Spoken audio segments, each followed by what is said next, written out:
Bonjour mes amis, hi guys, collection review for Jason, and it's the fourth time I'm trying to record this video, which was somehow taking me to some very dark places.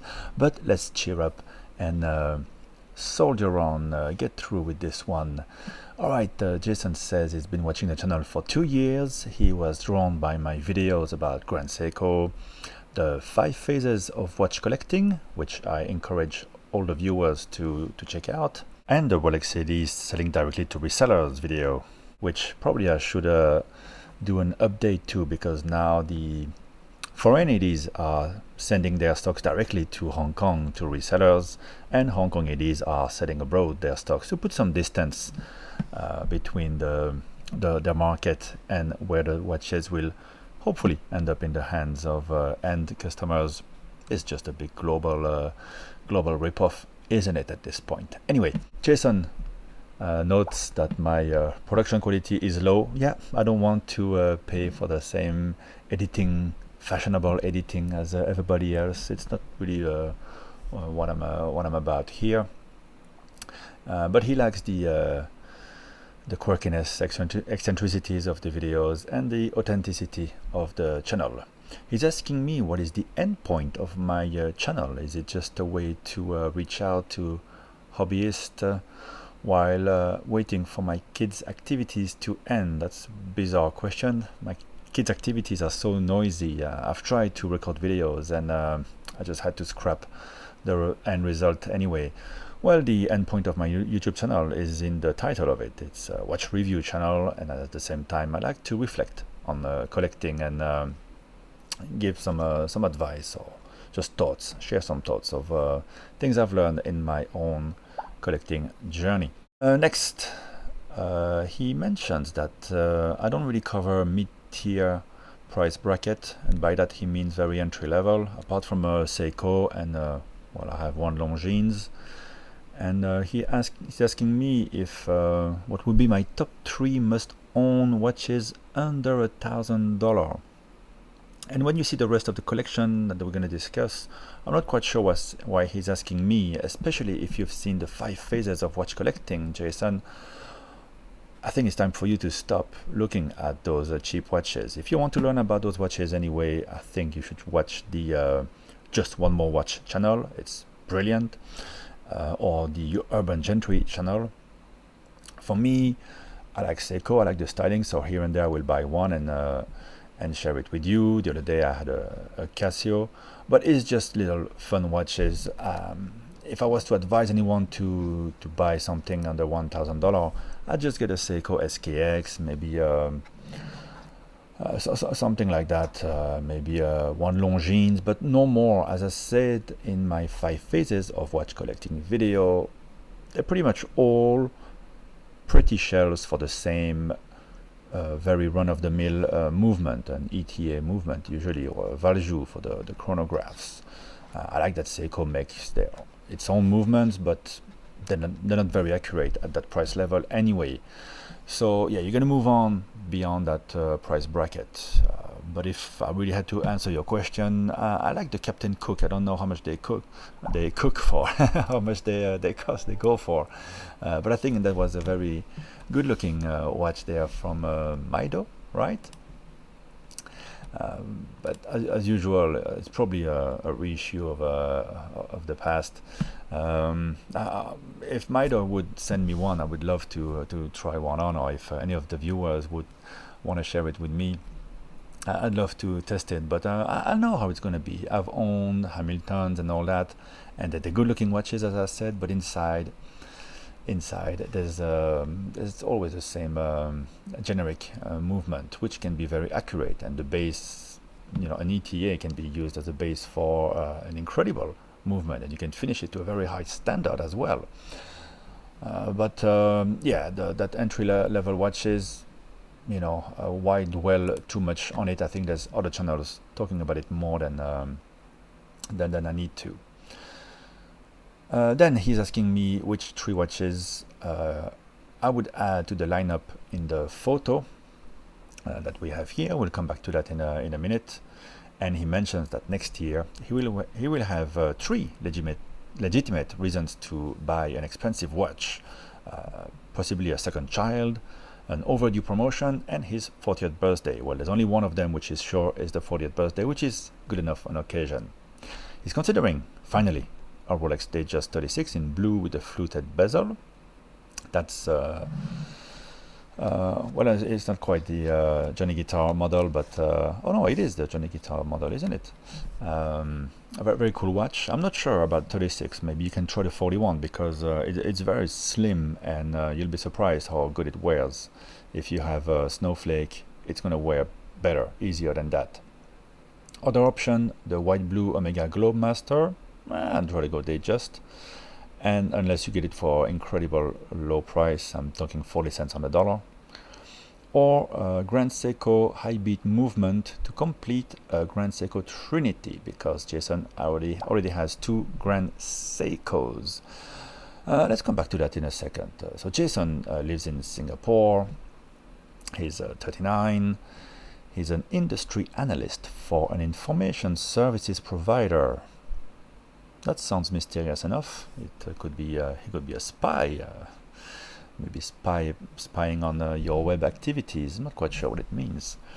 He has more watches under the sub $1,000, but that are not shown on the picture. So this is where I don't really understand, Jason. You show me the 5 watches that are above $1,000, but you're asking me what I would recommend as sub 1,000. Maybe it's for a friend, maybe it's for a kid, or a little cousin. Don't dwell too much on those entry-level watches. If you have a couple of Seikos, I think you're doing good enough, unless you have that Seiko obsession that I have. And so, yeah, he mentions he's likely to consolidate. The problem with those entry-level watches is that most of them, you're going to lose money anyway. And by the time you've bought a few of them, you could have probably bought your first Rolex, or at least an Omega. So that's why I don't want to encourage anyone to buy more of these. Indeed, better to consolidate and focus on a nice, tidy, quality collection. So let's dig into the 5 watches, actually 6, that he wants to share with us first. There is SBDC 014 from Seiko. That's Prospex Trans Ocean. It's a very quirky model. I've only seen one once, and it was in steel, or maybe it's a titanium, the classic one. I guess steel. Very quirky shape, very unusual, a bit like the Shogun. The Shogun was revamped. I prefer the previous version. But I remember when I bought the Shogun, there was also a Transocean. Jason says it's the first mechanical piece in his collection, bought as a form of retail therapy to relieve of a midlife crisis as well as career angst. So you were really going dark there. I was initially looking for the Casio Oceanus. Isn't that the garbage? I mean, the lovely watch that Bill Gates wears. But it was not available locally. I eventually got this piece because of the color combination, and later found out that it is quite cool a watch with the ceramic bezel and black PVD bracelet. Not to mention, Jason, the fake gold there, the gold plating. A decent amount of wrist time, but feels a bit high profile and chunky to my wrist at times. Yeah, it's a fairly big one. I think I would. I think you're turning 40. Maybe it's a slightly juvenile watch, unless you really love this. I mean, gold and black is one of my favorite color combination, but I find it that on a watch it's a bit heavy-handed, and especially if it's a big watch like this, maybe you would be better with maybe you already have an SKX or the Captain Willard. It's one of the watches, as you were asking me, from the past 3 years that I like the most from Seiko. I think it's a classic look, and it wears amazing. So Captain Willard, I think that would be better if you really want to have a Seiko diver. Anyway, next watch is a Seiko Presage, the SJE 073, also known as the baby snowflake. So as you know, I used to have, well, you might know, the first baby snowflake, which was in titanium. Very nice watch. So when I got my Grand Seiko snowflake, I got rid of the baby one. So Jason says, I bought this to commemorate my wedding engagement, as there is a saying to buy everything you want before you get married. Usually they mean you should buy a massage, isn't it? I don't know. I believe you have experience with similar looking Seikos. Yes, as I mentioned, the main differences are that this one here is in stainless steel, giving it a bit more heft than the titanium version before it. And that is the first Seiko to use the 6L35 in-house movement, which some say is based on the SoProd A10 movement. Due to the remote working in the last 18 months, does not get much wrist time. Yeah, okay. We're gonna come back to this one, or I can say it now. If you have the Snowflake, why would you keep that one unless you want to give it to one of your kids? But you know, it's going to be in many years. Your first kid is still very young. I don't think I would keep that. You know, Seiko is going to make many other watches. Let's already think about moving on from the Seiko Presage. It is also a bit juvenile if you have moved on already to Grand Seiko. Next we have a Longines Heritage flagship.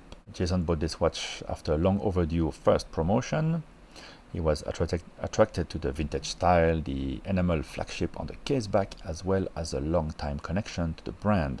My father was a port worker and was gifted a Longines, but I wore it to school as a young teenager and left it on my school desk and was never found. Well, you lost it. It was stolen. Due to remote working in the last 18 months, does not get much wrist time. I don't know if I should feel dread or some comfort that you have replaced it, because your dad probably had a Longines that was from when Longines was really Longines, not just a pretty shell again for an ETA, the same ETA movement over and over again, even if they are, as I repeat, very accurate. My Longines Legend Diver runs very accurately. I think that's the Longines to have. But this one, I agree, it looks very good. It's very faithful to the original. They were the first one to do this vintage reissue style, and they do it very well. So I have nothing against it for now. Maybe in a few years, if you get another promotion, maybe you can think about stepping up to a high horology watch to replace this. Next watch, the Sbga 211, the Snowflake. We've talked about it a lot already. Yes, Jason, I am familiar with the watch. He knew he had to get it after visiting Japan in 2016, bought it for his 36th birthday. The watch gets decent amount of wrist time after getting some scuff marks in the early days while carelessly walking close to a plaster wall. He says he wears this watch now occasionally. You know, it's always like this. Sometimes you just touch a wall for some reason, in a weird place, and there you go. You've scuffed your beautiful Zaratsu polishing, and that's the problem with the Zaratsu polishing. The Snowflake looks so beautiful when it's perfect, but a scuff is gonna mar it, you know, and. But anyway, put life into it, you know, enjoy it. It's titanium, it's light, it's nice. The Snowflake has such a great vibe, and I miss mine. I sold mine, you know. I didn't trust into Grand Seiko service, and I still don't. Here in Hong Kong, I got a bit annoyed by it. And yeah, I moved on to Rolex, but I do miss the Snowflake. Has such a cool presence. It's very calming to watch. I love the spring drive. I think it's great. I love the dial of the Snowflake. Maybe one day I'll get one back. I think it's a very cool watch. But yeah, once you scuff it, it's a bit unfortunate, and probably has to go back to Grand Seiko. And I don't know what it looks like after repolish. To be honest, it's a pretty good question. And the fifth watch is the Grand Seiko again, SBGP 007 9F Quartz 60th anniversary. Jason says, bought this to mark the confirmation of my wife's pregnancy. Shouldn't you buy something for your wife instead? Anyway, and will likely pass it down to my child.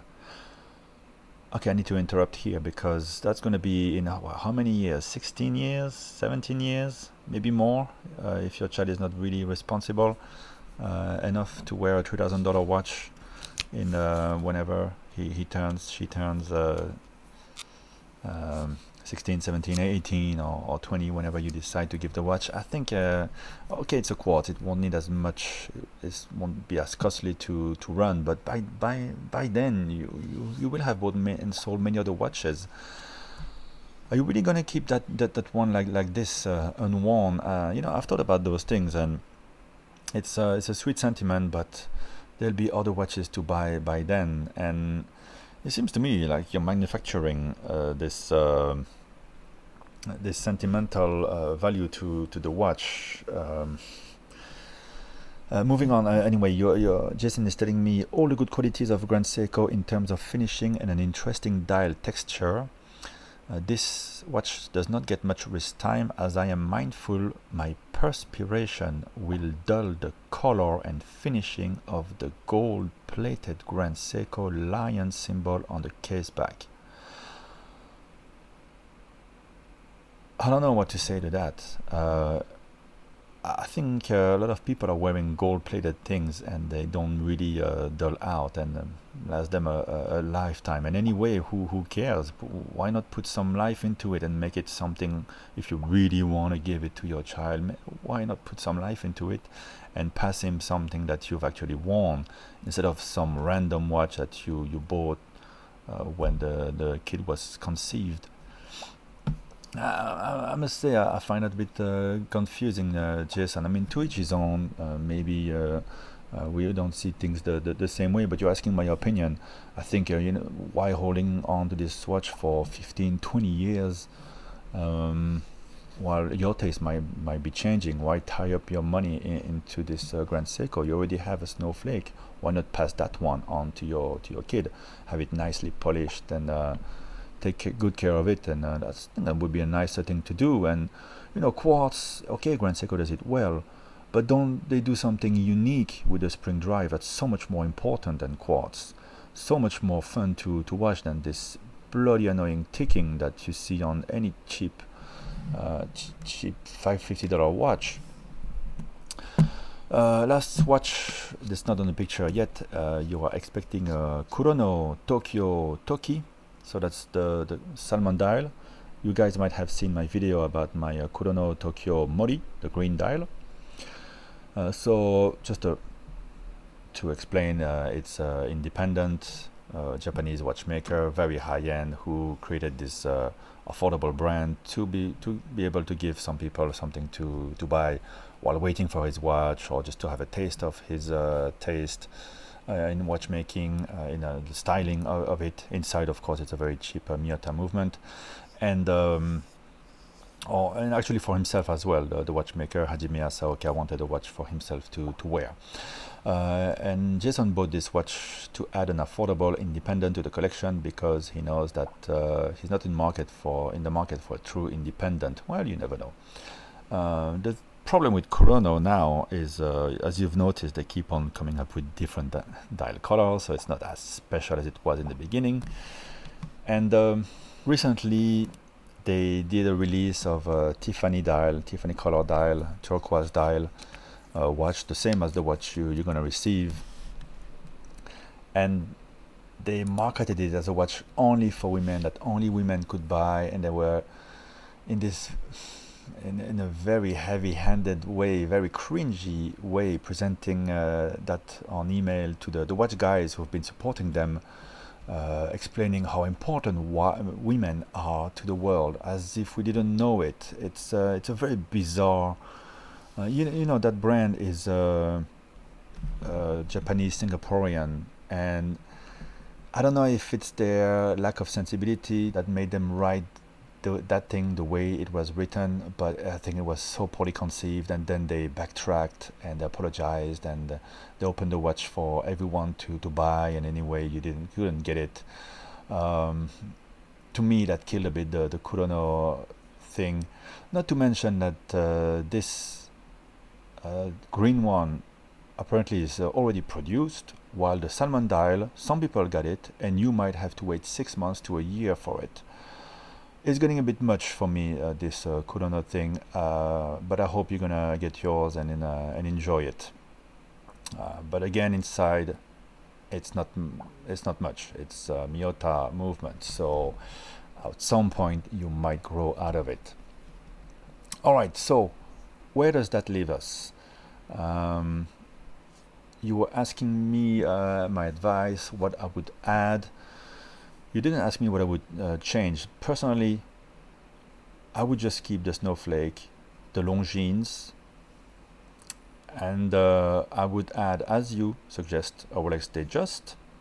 Try the 41, maybe the 36 if maybe you know already that it is the 36 that you want. Why not? I prefer that to the Globemaster by far. It's a nice watch, well made and everything, but I think it will be a more long-lasting Globemaster, something you're gonna enjoy for a while and probably gonna grow out of after a bit. I would not add a Grand Seiko high beat movement. I mean, the new movement is amazing. I think it's fantastic. The one in the white birch. Would be interested down the line if they put it in a nicer execution, in the right watch, with a much better bracelet, with a better clasp. There's a better re-heart inside the watch. A lot of things that I want to see in a Grand Seiko before I care for it more than I would care for a Datejust. I don't think they're quite there yet, and also the cost right now is very high. I think it's gonna have to depreciate quite a bit, and they're gonna have to amortize, depreciate for the cost of producing the watch, and offer it at a better price for me to be interested into that new Grand Seiko movement. But you know, they make lots of nice watches. I think with the Snowflake, you have one. I would go Datejust now. Now we talked about your diver situation. Of course, a Rolex Submariner would be amazing. An Omega Seamaster would be amazing. Whether you go for the wave dial, the professional model, or the 300, there's a new version now. Whether you go for the outgoing or the new one, I think that they both look good. I also like the trilogy version, more vintagey. I think that one looks really amazing. And wouldn't you agree that it would look a lot more mature in your collection than the Prospex Transocean? I think, let's get back to my video, the 5 phases of watch collecting. Time to get a Rolex, for sure. And time to step up your game and move on from those juvenile looking watches, the Transocean, the Presage. You're turning 40. I think you've got a nice watch with a Snowflake. The Longines is looking good as well. Time for you to step up to the next level. Anything else I would add? Well, then after that, it's all gravy. If you already have a Datejust, a Snowflake, and a nice diver, after that, a GMT, a chronograph. You know, obviously a Speedmaster. If you want something smaller, you can still try to find a first Omega in space, as we often mention. For now, I think let's not go too fast. Let's add a nice Rolex. Let's consolidate, and as you say, you were quoting me, let's Marie Kondo this collection. I wouldn't mind knowing what you have in the sub $1,000 bracket. Maybe there's some cool watches there. Sometimes, you know, I'd rather have a very expensive watch, well, let's say like a very nice Rolex, and then something very affordable. That's fun, rather than go in between, you know, with the ETA powered watches. One more watch, of course, I forgot to mention is the Tudor Black Bay.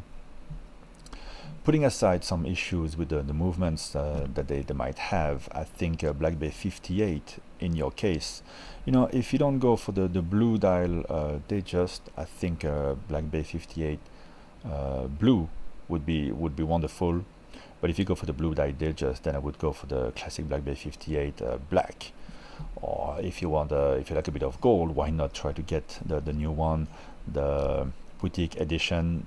A bit difficult to find, at least in a boutique, because there are not that many boutiques. The bronze one, but it's a bit more of a gamble. I think I would go for the classic black dial Black Bay 58.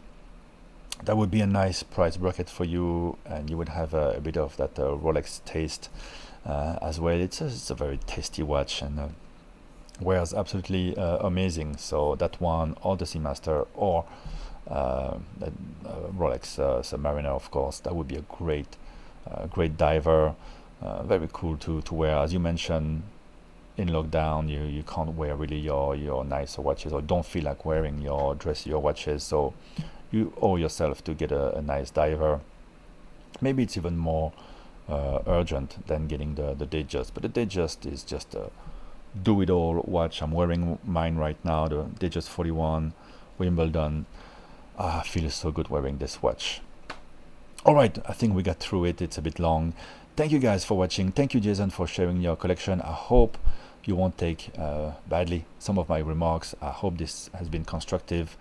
All the best. I hope you do get your second kid, and that's most important. Of course, the watch is just the little bonus for our dad's lives. Cheers guys, thank you for watching. Give the video a like, and I'll speak to you in the next one. Bye bye.